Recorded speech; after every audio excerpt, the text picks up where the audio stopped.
if you were to talk to a professional musician and say, hey, would you think it'd be nice if millions of more people could experience music the way that you have in your fortunate career? It'd be hard to hear them say, no, I only want it to be limited to people who practice music for a long time and make it their career. Obviously that's not going to be said. So I think there's ultimately way more creativity across the world. Welcome to AI Music Unmuted. Real Talk by RealMusic.ai.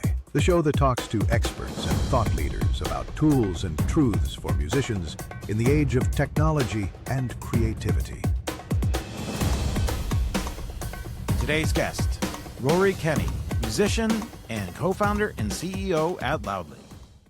Hey, Rory, great to have you on the Real Music Podcast. How are you? I'm great. Thanks, David. Nice to have you on. Good to see you. Great to be here. So tell us a little bit how you got to where you are today, your personal journey. Wow. Okay. Well, I don't want to give you my life story, but if I go back in time a little bit, the time capsule, I was a musician from the age of roughly 13 years old and started to get into bands. This is all happening in Montreal, Canada. And by the age of 16, 17, we started to record in professional studios, put out my first record, I think, at the age of 17. I then moved on to let's say a bit more of a serious band when I turned about 19 called Mishima. And we were a post-punk guitar, synthy, keyboardy band, very loud, very noisy, very avant-garde at the time. And we also managed to tour across North America. We played over 200 shows, put out 2 records. And then that all came to an end, I think around 2001. I just somehow got a bit burnt out. And then in London, I started to work in tech jobs. I worked at a startup. I worked for TripAdvisor, the big travel tech company. And at that point, after roughly 10 years of doing that in London, I was kind of itching to get back into startups, but also to do something a bit more meaningful in my life. And I was very lucky to have been approached by a fairly well-known investor, an entrepreneur here in Germany, who was running a music creation app called Music Maker Jam. And we got along very well. And he invited me to come join him in Berlin. And then roughly in 2019, 2020, pitched the idea that we should probably move into something a bit more innovation focused like AI, because the future was sort of coming. And I saw a world where people could make music a lot, let's say, easier and faster on their mobile devices, but also on of course, desktop and laptops and through DAWs in the future. And so we pivoted to a new brand called Loudly. And we then started the AI music journey from there. Interesting. So what instruments did you play or do you play? Yeah, I was a pretty pro guitarist at some point. And I think the best times I had was really spending time in the studio was, I think, for me, extraordinary to see the music come alive in a recording setting. And also playing, of course, live with my best friends. Yeah, this will probably come up later when we talk about AI and music, but being with your friends and having that camaraderie and creating together is important. And we'll get into how that's still alive today, even using AI. So it sounds like you come from a musician first background or thought process. Tell me a little bit about Loudly as far as what you've built and where the tech side came into it. Sure. Loudly was, we started in 2020, so that's in some ways a long time ago in terms of AI years or progression in the AI industry. So we came a little bit early before the technology was, let's say, obvious, as it became more obvious roughly 2023 in terms of LLMs for large language models for AI intelligence. And then on the image and the music side, audio, it became more apparent that diffusion was the kind of like the core tech that would work at a scale. We had invented a different technology before that, which was more based on our own huge content assets in our business, which we have roughly 250,000 samples that are unique with beautiful metadata tagging that is done by our music team internally. We found a way to sequence those musical audio samples and loops into coherent, intelligent song compositions. And we use AI to do that. So basically very smart algorithms that were invented by our music producers, so music theorists, classically trained music theorists, music producers by training, who also live and work and breathe music every day, and who are also expert within their specific musical domains. So if we wanted to tackle the techno genre, we would We had a music producer here who was totally versed in techno, deep into it, and he would help construct the algorithms that would deliver appropriate, compositions, arrangements, and the sounds, etc., that were unique to techno. So that's how we did it, and we were able to deliver, our first kind of launch and feature roughly 2023. We did really well at that point, taking up a lot of interest in the market. And then at some point, the market was flooded by a plethora of new companies. So it's become much more competitive. I'd say that I did not predict that, and I also never predicted that the large, massive tech companies would also get involved into the music tech space. So it's been I would say, a very challenging but very exhilarating and fun journey. But there's always a new problem to solve. There's always us together as a team knocking heads to try and make things work and make things more successful and to really tap into what the market is looking for. So yeah, that's been our journey so far. And we just completed the final touches on an early version of a new AI remix feature, which is very exciting. Well, I just listened to it yesterday when I was very happy with the results. We think that'll also become a very cool feature for a lot of different parts of the music industry as well. Yeah, we'll certainly dig into some of that. I think for anyone who's listened to multiple episodes of our podcast, they'll have heard me say before that a lot of my musician friends are always surprised about the number of musicians who are behind founding, starting, running, and really just behind the scenes and developing this AI tech, movement. So it's good to hear that you guys have a lot of people like that involved. Do you find people are always surprised? I mean, you're so deep into it, maybe not. I don't know a lot of music tech companies that don't have musicians, either in the founding team. So maybe not everyone's a hardcore musician, but there's certainly got to be someone who knows music. Otherwise, it'd be very hard to connect all the dots in general. It'd be hard to understand the workflows that creators take in general. But I think it's also important to know that different perspectives help. Like it's also good to have a non-musician in your founding team because they look at the problem differently than a musician who is constrained by the constraints that the music imposes upon us. So I think it's good to have the disruptors who come in totally fresh. But I try to hire people with a musical background or people who are interested in making music because they tend to be more passionate and more committed. So it's a wonderful team of hybrids, and I love that. I love when people are kind of multi-talented and have different interests because it just opens up everyone's minds and makes the collaborative atmosphere that much more interesting. If chefs were only cooking for chefs, I don't know how the food would come out. You need tasters, people who appreciate it, maybe even some people who don't have well-developed palates. And, music is no different. It's true. I mean, we spit out music internally, and I look around the room at the reactions, and sometimes some people just have no reaction to the music because they don't have necessarily a very strongly formed opinion about musical taste, or they don't want to express their opinion. It's also personal. And then some people who have a musical background are highly opinionated. I'm personally highly opinionated. Plus, I probably get paid to give my opinion. So it depends who's in the room and their temperaments and how invested they are into, and also just based on their ear. Some people have better ears than other people. That's just a fact. Right.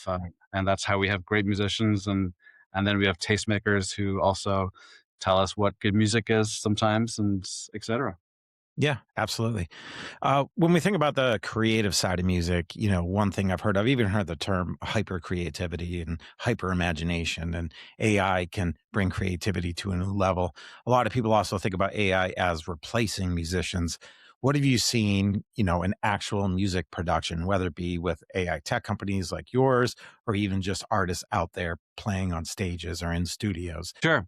I mean, this is obviously a really big topic, so I'm happy to get into it and we can cover it from different angles. I would say, like, first of all, hyper creativity. I absolutely believe that we are entering, I would say, really into a new, call it golden era of music. And I mean that from a creator perspective, from a fan perspective, from a music industry in general perspective. I think it's going to be incredible. And I'm really bullish for a variety of reasons. And it took me a while to form this opinion. First off, I'm just seeing what is being unleashed out there in terms of volume of tracks. I mean, yes, one person can deliver 200 tracks, but it's more like maybe 1 million, 2 million people, maybe 3 million, maybe way more. It's hard to estimate coming into the market who couldn't really make music before, and now they can. And if you were to talk to a professional musician and say, "Hey, would you think it'd be nice if millions of more people could experience music the way that you have in your fortunate career?"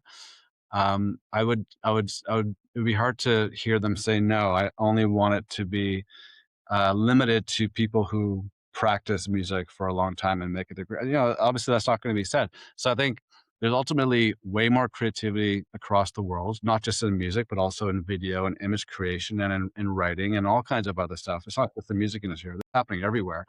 It's made me hyper creative in the past, let's say, 4 months, and that was a big jolt to me because I had enough time to play my analog guitar and find bandmates. I'm just too busy with work. So the outlet that AI has provided for me has been incredible. Suddenly I can become and feel more artistic at this stage in my life. It's a tricky question, right? So I mean, I think the problem with the headlines in the media is that they seek to enrage. They seek to polarize, divide. They want to grab your attention. Right. So there's a huge amount of stuff happening. I think it's a bit funny to be very strongly opinionated one way or the other about any topic, and especially this topic where the rate of development in AI is so fast and so rapid. Literally, no one I know understands it completely. So I'm very open minded to how people use it quite differently and how they opinions are formed from their little bubbles, also by their experience. But I try to counter their opinions if I can, to see if they will change their minds. I'm talking about artists especially. So there's passionate people who want to build around it. So it's just happening. What can I say? Sure. It's most of it happening. Yeah, the horse is definitely out of the barn. Absolutely.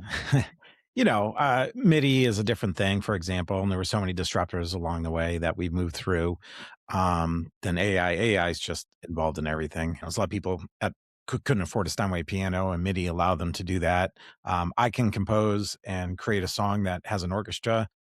I'm not really replacing. I couldn't afford to hire an orchestra anyways, and something I'm creating in my small studio here at home.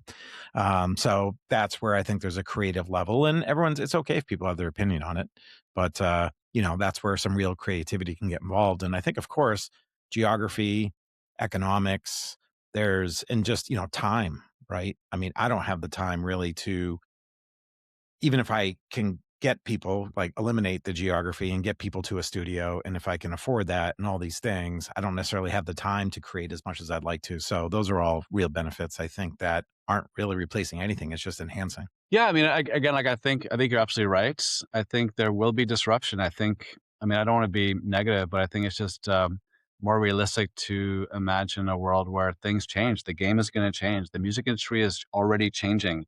The fact that Google just purchased Producer AI and released Lyria 3, and you can imagine where that's going to go. I mean, is it going to appear on YouTube at some point? So I mean, the biggest platforms in the world are going to make AI music creation tools available immediately at a huge level of distribution. Like we're talking millions and millions of people will have access to it overnight. And we don't know what they're going to do with it, but they're certainly going to start trying it out, experimenting, engaging with it. That's going to change everything. And it will change the business model, right? And it's going to change the incentives in terms of what kind of music is going to be good, and also what kind of music do musicians need to make in the future. And I mean, one thing I can say is that, and this has been happening for a while, like the attention economy is becoming more and more scarce in terms of getting eyeballs on your or ears on your music or on your social media. Like that's been a challenge already for a number of years. But with the advent of huge proliferation of more and more content and more creators getting into the content game and everyone trying to get attention, I mean, that's going to be very tough. So actually, the flip side is there's also been this beautiful trend of more and more live music and more demand for live music and also willingness to pay more for live music. So people are craving at the same time authenticity. So there's going to be this rise, I believe, in more and more live music. People willing to pay for it and different types of experience around it because they're going to crave authentic, real artists on stage doing something that is evocative, playing music, being really good at playing the music, and then sharing that experience. So, and the most ironic thing I realized recently, because I initially thought when I started to use the AI music tools that we have internally, but also other AI, I was like, what is the incentive for a young person to spend 10,000 hours to learn how to play the oboe or guitar or piano? It's really hard. And it Sure. takes a while. It's like, what is the incentive? Is like, if I can't make a career out of it because no one's going to pay me, what's the incentive? But then recently, after I created a bunch of tracks, I was like, I can't play this stuff myself. If I ever want to be part of the attention economy and I want to get eyeballs on my music and ears on my music, I got to play it live.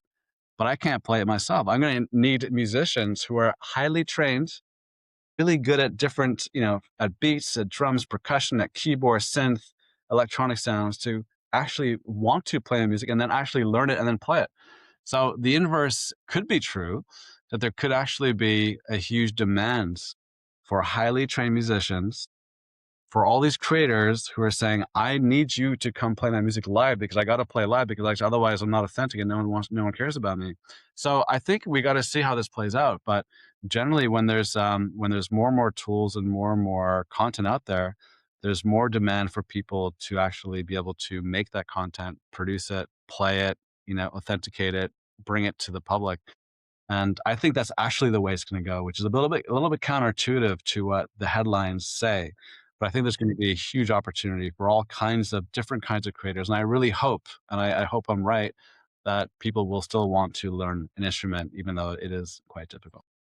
Well, one interesting episode we had was we had Paul McCabe from Roland on, and he talked a little bit about AI as it gets involved in the hardware side of things, right? So it's obviously software involved in hardware. And, he talked a lot about how AI will help you learn an instrument quicker. And even, little things like we have those natural plateaus where we're learning and how it can get you through those things faster.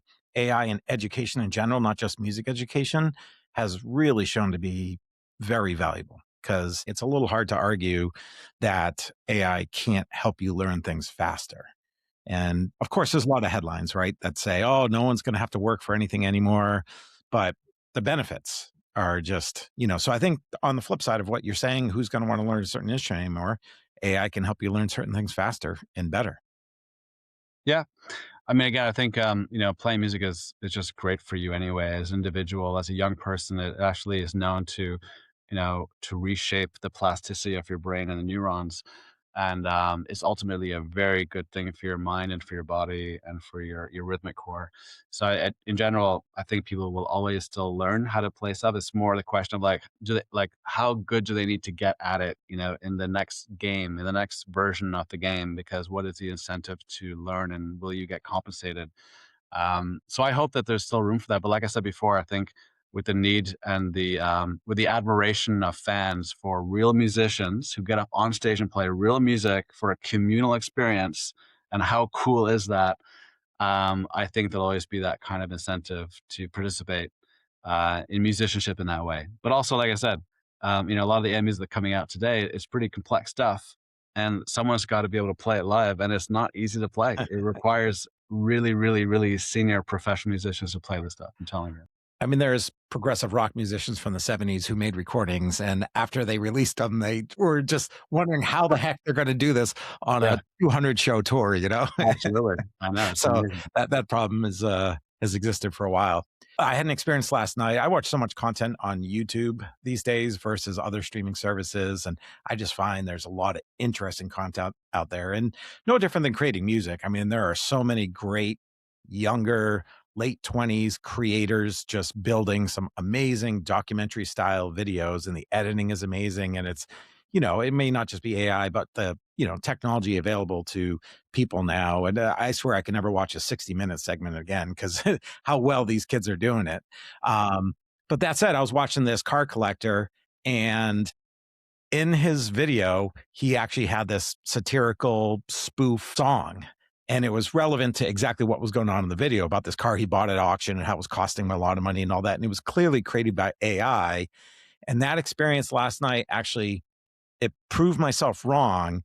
Hearing the song, I said, well, that was great for the video. Here, this complete novelty AI quickly created song that he punched a bunch of lyrics in about how expensive his car he bought at auction was to fix. So again, I'd even prove myself wrong about the novelty stuff. Yeah, I know. I mean, the novelty stuff is obviously less popular within the music industry because it kind of robs attention from the good music that's made by true artists, etc. And also potentially, you could argue that it robs someone a paid gig to have written that song. But I think in this particular example, which I think you gave, which I think is good, is like what's interesting is that I don't think he would have made that song or commissioned it from anyone if he had to really pay for it to spend time on it, right? It would not have been worth it for Sure. him for the audience. But because he could have done it on his own, and if he's clever with lyrics, then and it actually adds value to the video, then he did it. But in theory, no one lost. In theory, he just kind of gained something because he was able to do it on his own. He could have gone to a music license library and tried to find a song, but you know, it's almost zero chance he would have found something that would have been applicable to a specific story. So I think AI has, again, it has that ability to invent what would never have been invented before in a specific moment, which is very fleeting and passing, but is valuable right then and valuable to him and to his audience in that short YouTube 1 day value moment, and then it's gone. It's just Yeah. gone to the ether. And no one needs to get paid to make that song. In fact, I'm sure some of you would be like, I don't want that gig. I Right. don't want to do that. I don't want to Oh, make that song for you. that creator, he didn't have the budget for it. It was only something he used because it was available to him. That simple. Yeah. Yeah. And it made me laugh in the video. And I just, again, so I woke up this morning saying, wow, there's a use for novelty songs. There is, yeah. I mean, I don't think about that part too much because I feel like I mean, our focus anyway is much more around sort of amateur to semi-pro musicians who are kind of just getting started and want to kind of invest into themselves. So we look at more that, let's call it semi-serious markets. But what I do think is interesting is that, because you touched upon a little bit about AI and video. So the fact that, again, like making videos is really, really hard. It's not easy. They make it look easy on these YouTube videos and TikTok videos, like, oh, just use AI and make a video. It is really difficult. In fact, I would say it's probably easier to make a good track on an AI music creation platform than it is to make a good video. So making videos is hard still, but it's getting much easier through these AI platforms that give you a kind of a storyboarding flow. And what I mean to say about all this is that, like, again, like as an artist today, uh, going back to hyper creativity, is like you're not just really an artist anymore. You're more like your own little artistic lab of yourself. You have your version of yourself, and you're like, I need to test what goes on in the market, what people like, what they don't like, and I can see myself as a lab, and I can use these very cheap tools, which are super cheap compared to actually going out and doing it. And I can make little short videos as best as I can. I can learn how to do it. Maybe I'll make some pretty low quality ones initially, but I'll get better at it. And then you can make videos and use them for your Spotify canvas, for your YouTube, for your TikTok, for your Instagram, etc., and get that stuff out. And you can also play and experiment with your own personal branding and your style aesthetic. And that's a huge new benefit for creators, because it goes, again, for me, what's so important is to go back to where I feel it resonates is more like a DIY philosophy, right? So let's forget about the music labels. Let's talk about artists, creators who want to unleash their music, unleash their creativity. They want to get heard. They want to build a fan base. They want to use these new platforms to get attention.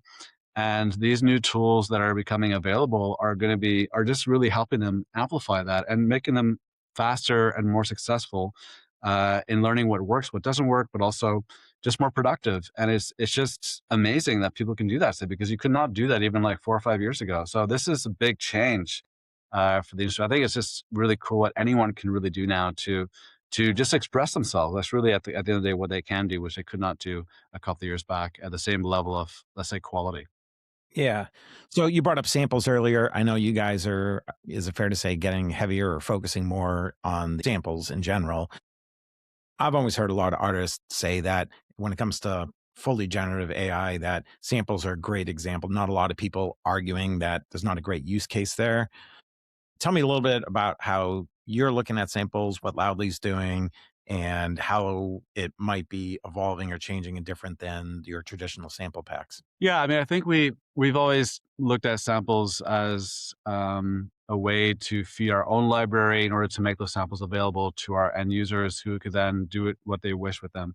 We built our samples to be very harmonious with each other, so they work across different scales, and they kind of fit automatically together very nicely. And they're also, of course, separated by genre. So if you want to create techno music, it looks into the techno library and it pulls out all those samples and different families and puts them together.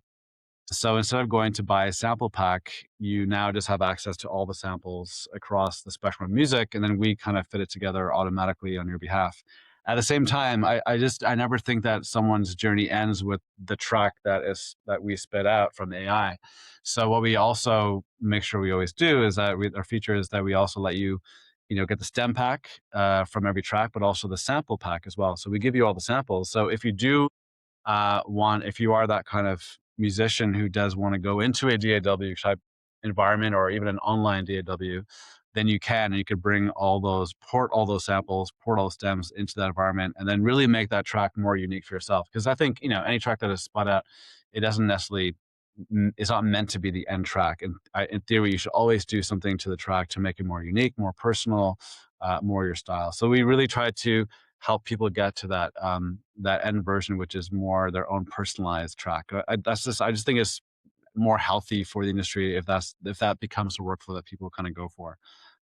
Or it could be iterative, right? Like whatever allows for more human input, the better. That Right. should be the golden rule in this new world of AI. I mean, that's where the hyper creativity comes from, right? It needs the human, element to be enhanced. The new world of AI is really you click 100 times, right? You get 100 outputs, and then you, as the person who represents what you want to do with it, need to curate which is the right item or artifact or song or video that you want to release. And then it really comes down to your personal taste.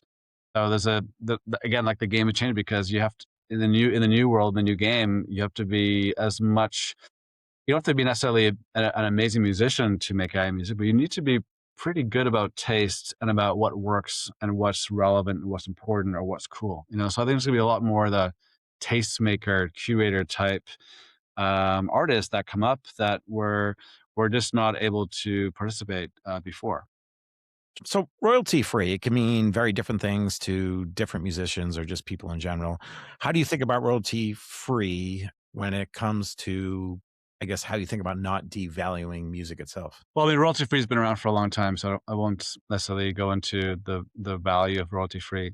Um, what we believe is the following: like to own copyright immediately on a track from an AI system where you have very low intervention or low inputs, like you click a button. I don't believe people should even want copyright over that kind of stuff because why? What exactly do you? Then it becomes very, in my mind, transactional, commercialistic. Like I want to own all this output as my own, and I want to monetize forever. So our view is that we deliver royalty-free catalog because we want to disseminate the value across many people who can then take advantage of it commercially. That's the value of having a royalty-free catalog is that millions of people can use it and they can use it as they wish without having to pay royalties, even if it's not using the same loop or the same stem that someone else has used. So it's non-exclusive, right? This is just good for everybody. What we do let people do is that we let them. This is important, and I think for us quite unique is that you can create a track in Loudly, and then you can also release it on the distribution platforms and onto the DSPs, and we give you all the commercial rights to monetize it fully. So, but we don't necessarily give away copyright, and again, it depends on the country. Copyright's very complicated. But I think the other reality is that I think what artists don't understand sometimes, and I'll just say because I think it's important, is that like copyright is it's only valuable if you can defend it. So typically big labels, smaller labels, indie labels do have the legal teams in place to go after companies and to protect the copyright. But a lot of artists don't have that kind of ammunition. They can request takedowns, et cetera, from the major platforms, but they don't have a legal team to protect their copyright. So copyright's going to be interesting in the next, I'd say, decade or two. I do believe it's going to change. I think the big labels are making all the obvious efforts to protect their IP. But I think when it comes to what people can do with content going forward, I think there's going to be a lot of a bit of a looser system in place to allow to allow more creativity, more fandom, more fan creation. And this has to do with allowing things to be a little bit easier to manipulate by the public without saying that it's restricted or that no one's to make money from it. So it's an interesting next few years coming up. But I think kind of fan creations will be a big play for quite a few platforms. Yeah, and I think use the word looser, I think people might have an immediate reaction to that. I think it's just redefining based on the realities of today. Well, I mean, looser absolutely would be the right word because, like, in my previous app, we were also looking to do remixes for big artists with the big labels, and it's just this was roughly 7 years ago, and even at that time, it was highly restrictive. You could not let your user base create a remix of an artist, and you could not let them really post it or share it or download it because of the restrictions around derivative remixes that required that the, let's say, artist or owner had to validate or say yes to that remix. But I'm not against that. But the thing is that the technology now exists in the market that you can remix at infinitum any track a billion times a day. And that's soon going to be in the hands of many, many people. Some forms of it already are in the hands of many people. And so the technology is sort of here. It's already happening. The value is interesting. There's a fan base waiting to use it. There's billions of creations waiting to happen, but the industry is sort of like, no, we must restrict that. So I think there's a tension there, and it's not like a tension that doesn't exist for no reason. It needs to be kind of negotiated. But I think what we'll see very soon, especially with the advent of kind of more AI remix tools becoming available, is that they will allow for the remixes to happen. It's just need to make sure that there's still a trail of identification of the original track and who owns it and where the money flows, which is, again, this is more music industry talk, but where the money flows seems to be how the rules get shaped. Well, you mentioned DSPs a little bit ago, and now you mentioned money. Streaming, harder and harder to make money on streaming alone. They say most musicians need 5 or 6 revenue streams and not just on their music. How do you think AI is going to impact maybe or help the problem we have with streaming? Like, can it, or is there a solution there, or how's it involved in that reality? I don't think it's good to equate AI with solving anything to do with the streaming revenue um, debacle. That trend's been happening for a long time where there's a finite revenue pie within streaming, and then it just gets divided amongst the more and more actors and players and labels and artists who contribute songs to it. I think a lot of people don't understand the economics of streaming. It's complicated for a lot of artists to understand this stuff unless you have a degree or if you've done research on it. But effectively, AI is not going to help. I really don't think it's going to help in that direction. I'll be quite honest. In fact, it may get a bit worse. But I think artists should also just be very, very clear from day one that Spotify is not going to be their core revenue stream, and they just should not rely upon it. Streaming is not a stable source of revenue for many new artists coming to the market. As you said, it has to be a portfolio, side hustles, different ways to earn your revenue, and that's why I'm saying the game is sort of changing. It's been changing already, but I think now with AI, it's going to change and accelerate a little bit faster. And so the best thing to do is just to kind of get into that new game to adapt, like other industries, like other jobs are adapting as well. It's just going to be the same thing for the music industry. What will change is kind of who makes the money and who makes the lion's share, and this is up for debate.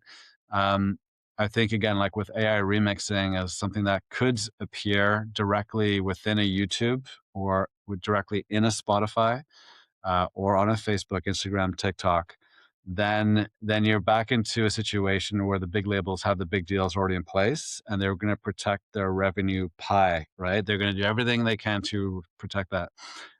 So for the DIY artists, independent artists, it'll be interesting to see how that plays out and whether they can fight that good fight and collectively come together for bigger deals or better deals.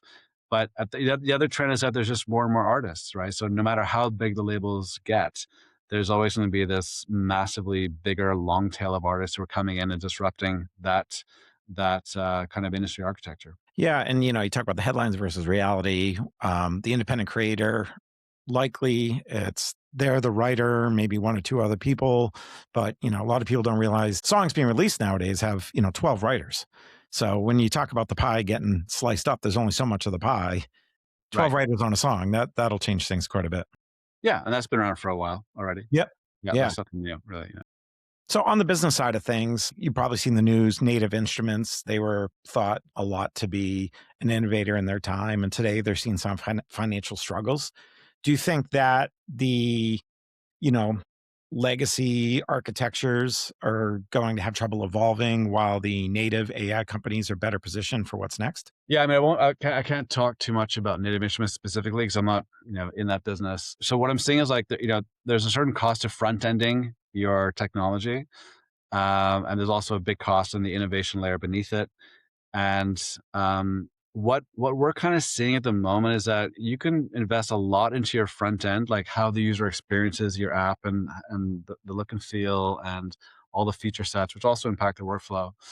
Um, but it looks like that part of the cost base is kind of like rapidly diminishing in value. Like, the UX you had today will be gone like in 4 weeks because suddenly there's new tech that requires a new kind of user flow, or that what's really, really mostly valuable is the underlying innovation technology that delivers the end product. So, like for example, with audio, I don't really care about a stem splitter UX or UI. I just really want to get the most high quality stem split that sound the best to me at the right cost, right? And you don't need a complicated front end for that. So I think maybe some of the what we're seeing is that maybe some of the legacy kind of companies that have been around for longer, who have invested a lot into their user experience and into their huge code base and how it all fits together, that value is suddenly diminishing because the users are getting very good value from simple apps that don't look great, that have maybe even were vibe coded like yesterday. Honestly, like you could vibe code a stem splitter in like half an hour. And as long as you're delivering really good audio through that, then that's where the value is. So I think what I'm seeing, and even with our own company, is that we invest a little bit less into the UX and UI at the moment, and we prefer to divert a lot more resource into the underlying technology innovation, because we know that at the end of the day, people just listen to the audio and go, is good, bad, crap, or great. And if it's Right. great, you can have really terrible UX and they will pay for it because they're looking for that core value. And that seems to be the way it's going. And if you look at like the interfaces for Claude or OpenAI, ChatGPT, other kind of services, is sort of at the moment become quite simple. It's Yeah. quite conversational, simplified. It's not super fancy as it has maybe recently been over the past, let's say, decade. And so the outputs are more valuable than the interface, and therefore, yeah, the cost structure of some companies could be questionable because in the new cost structure, it's more about the underlying tech. That's my Yeah. answer to that. Yeah, kind of Yeah. kind of question, I think. Yeah, no, absolutely. I mean, I think we can't talk about this stuff without also talking about the business of it, and whether it be the music or the actual music tech companies. Of course, we also can't have a conversation about this without talking about what is responsible or ethical AI mean. What are the practical safeguards today? Really, especially around originality and accountability. What are some of the thoughts that you have around being? Some people use the word, the term ethical. I think more people are using responsible because ethical means a lot of different things to a lot of people. Yeah. I mean, it's such a difficult and funny, interesting topic at the same time, and also has huge impact on people's livelihoods. So it's got huge stakes. Um, I've been obviously been watching this for a long time and how it plays out. And I was conservative enough in my own view of the industry, maybe because I came to loggerheads with the big labels quite a few times in my experiences, and got lawyers thrown onto phone calls with me and yelling at me over the phone about our AI development. So I was like, okay, these guys are really serious about protecting IP. But then, with the advent of, for example, players like Suno and Udio, based in the USA, who decided, and I think it's a pirate decision, but to literally go and take all the tracks off of YouTube, for example, and then to train a huge data set upon that. It was the right thing to do technically, logically as well, and intellectually, because that's how you build a very successful AI. So as a technologist, that is exactly what you should go and do.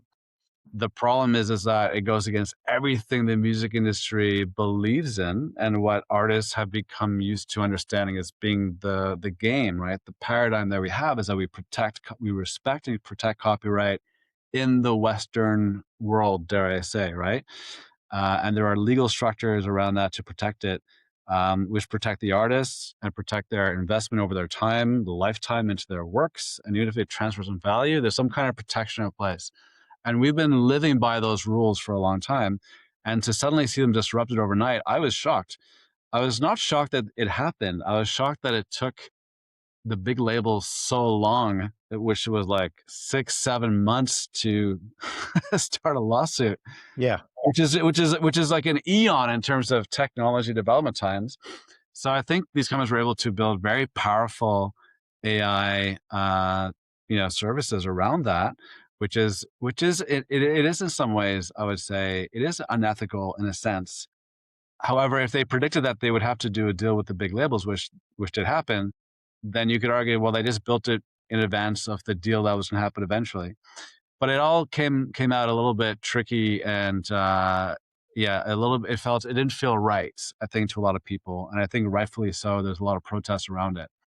So on the one hand, you have, they create this incredible technology, right? Like lightning in a bottle technology, like no one knew was even possible. It is so powerful, it's almost uncontrollable, and you let it out, and it disrupts people's thoughts and view of music and of the music industry. On the other hand, you're like, ooh, but this is happening way too quickly, right? It didn't take 4 or 5 years to do it. It literally happened within a period of 3 to 6 months, where the tech suddenly became so good based on the training data sets. And also, I would say, on the incredible tech that they implemented, because they're a really, really good team. But it happened too fast for the industry to understand how to deal with it, how to rein it in, and the goalposts, and how to mitigate.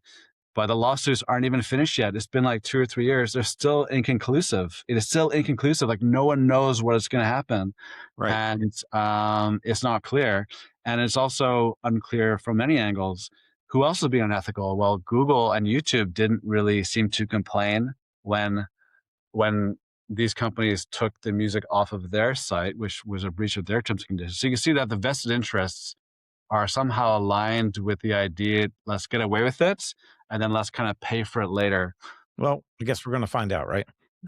You know, We're going to definitely. live through it in real time. From the perspective of what you're surprised about, or what do you think might happen in the future that we might not expect, is there any area that AI in the future, any predictions from you, just for fun, that you think we would be surprised to see where AI impacts music?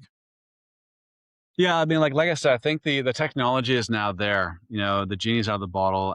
For example, I think there's a really big interest around fan creations, and that is kind of like near term future. So it builds into the narrative and to the incentives around super fandom, which has been talked about a lot in the music industry for a while, with a lot of promises made around making this a reality. But in actuality, nothing really happened. But I think the technology is there now that you can actually make this happen on a mass scale. So like I'll give you the example, like when we heard those seminal tunes back when we were in our teenage years, that really had a huge impact on us, and that could have been many tracks or one track or one band.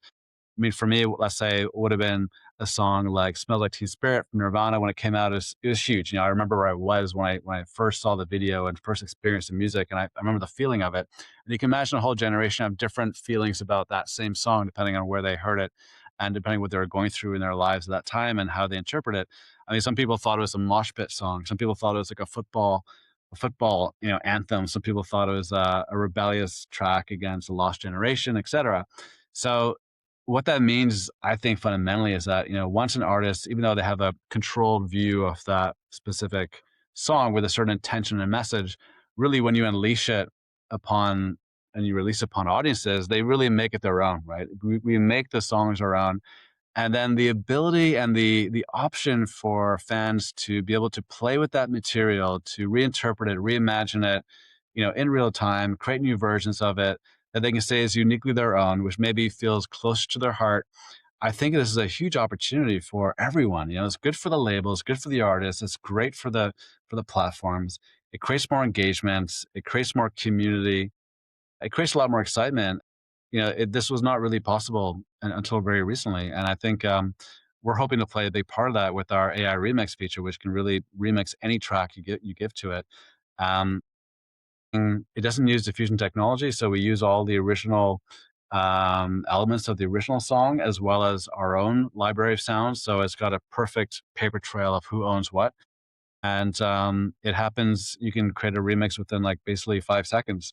And so the ability for people to do that with their favorite tracks, I think will be really, really exciting. And you're going to see it happen differently across all the big platforms like TikTok, YouTube, Facebook, Instagram. It's going to happen everywhere.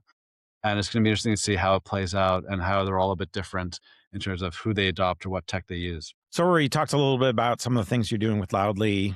Tell everyone, who's it for? Who's the ideal user and how we can learn more? When we started out with Loudly, my view is that no musicians would ever want to use an AI music service. I mean, why would they? They can already make music on their own, on their laptops, in their preferred DAW environment, etc. And so when we launched Loudly initially, it was meant to be a kind of a soundtrack service. It was even called Soundtracks on our first launch. And the idea was that we would have a lot of video creators come into our service to not to pull off from the library, but to generate new tracks with could be at a specific time length for their videos. And we launched, and then we did a survey after a couple of months. And the survey came back and told us that roughly 30% were video creators. Half of them were musicians who call themselves music producers, songwriters, musicians. And the other 20% were quote unquote AI enthusiasts. This was back in 2023, 24. So that I was shocked. I was like, okay, so actually our biggest interest pool, the biggest segment for us is actually musicians who are self-defined musicians. Maybe they're quite amateur, maybe they're pro. We didn't know. We didn't have the detail on that one, but it was actually musicians. So that actually forced us, I think, to modify our focus, and we started to focus more and more on a kind of a musician workflow, and that's what put us, in this new direction. And I'm basically trying to create a sustainable business that reflects a market reality. A musician has access to many different tools, and they're paying for XYZ, and they need to be resourceful. They need to economize, and you want to become their sticky go-to, right? You want to be their Ableton. You want to become their Splice. But in order to deliver that, you've got to do something very specific and unique that is done really, really well. So, and in the AI space, I think it's still up for grabs. It's still not clear what's going to be the go-to tool.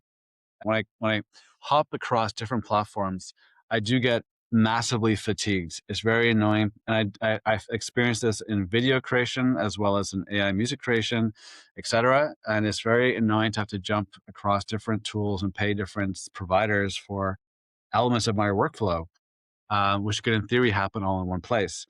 So what we're trying to do is we're trying to build a pretty full stack platform that allows you to do most of the creation stuff and most of the kind of boring stuff like stem splitting, as well as also releasing your music through distribution, all in one platform. So we try to bundle it in one place to just make it easier for people to kind of handle their workflow and get it done in one place. And I think there's a big benefit to that. And we're getting a nice audience who do see benefit in that. And we are now, the next big feature for us is the AI remix feature, which I've mentioned before. Because it's got such fundamentally new technologies. We predicted this like 2 years ago that, fan remix would become a big thing at some point. And so, we bet on that, and we bet big on it at the mercy of some other elements that we could have chased after. And we do see that we can deliver that via our service for musicians who want to remix their own material.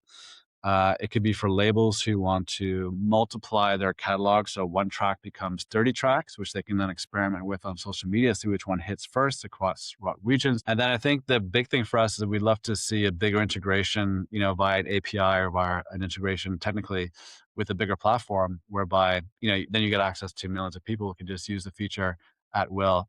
And experience the benefits of just instant creativity. And it just felt like a lot of fun to listen to a track that is so beautifully done, but then reimagined, while keeping its original kind of elements that make it so special. So that was a really great experience to feel that. And that doesn't happen very often in tech companies, have a visceral reaction to something. Well, it sounds like Loudly is covering really the two big areas, right? The workflow optimization, which you can't argue has some great benefits, and you guys being more of a full stack solution, I think is great. That helps with the workflow. But then when you talk about the remix feature, that's really the hyper creativity side of it. And, I love that you touched on the human element, the listener. That'll always be there. Always. It's always about the listener. I mean, music is Darwinian in terms of what gets liked, listened to, what goes up. It's a crazy competitive industry. So it's all about the listener at the end of the day, isn't it? It is.